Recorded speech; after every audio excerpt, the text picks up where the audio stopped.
রাষ্ট্রের টাকার হেফাজত করতে হবে, সমাজের মানুষকে স্বস্তিতে এবং শান্তিতে রাখার ব্যবস্থা করতে হবে। সেই ব্যবস্থা করার সময় এখন এসেছে। সাধারণ মানুষের মূল্যায়ন হয় না, 5 বছর খোঁজ রাখে না।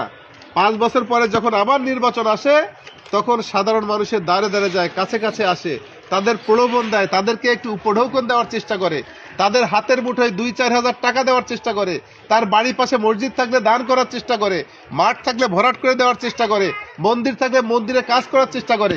5 বছরের খবর নেয়নি, নির্বাচনের আগে এই কাজগুলি করে। এটা মতলববাজি নাকি এটা ভালো মানুষ সাজা? এটা মতলববাজ, ভালো মানুষ সাজা মূলত ভালো মানুষের কাজ না। যদি আমি সেবক হয়ে থাকি, সমাজের সেবা করার ইচ্ছা থাকে, মানুষের উপকার করার ইচ্ছা থাকে, তাহলে তো আমি সারা বছর ধরে করব। নির্বাচন আসলেই করব কেন?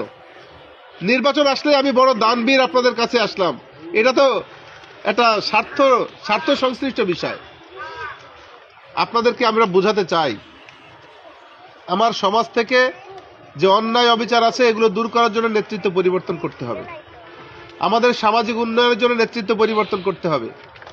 আমাদের সমাজ থেকে চাঁদাবাজি, সন্ত্রাসী দূর করার জন্য নেতৃত্ব পরিবর্তন করতে হবে। সমাজে যে হুমকি ধামকির ব্যাপার আছে, গ্যাঞ্জাম মারামারি আছে, এগুলি দূর করার জন্য নেতৃত্ব পরিবর্তন করতে হবে। আমরা পুলিশের কাছ থেকে যে সেবা পাওয়ার কথা থানার পক্ষ থেকে, সেই সেবা আমরা পাই না, সবাই বলি পাই না। তাহলে পুলিশের থানার কাজটা কি?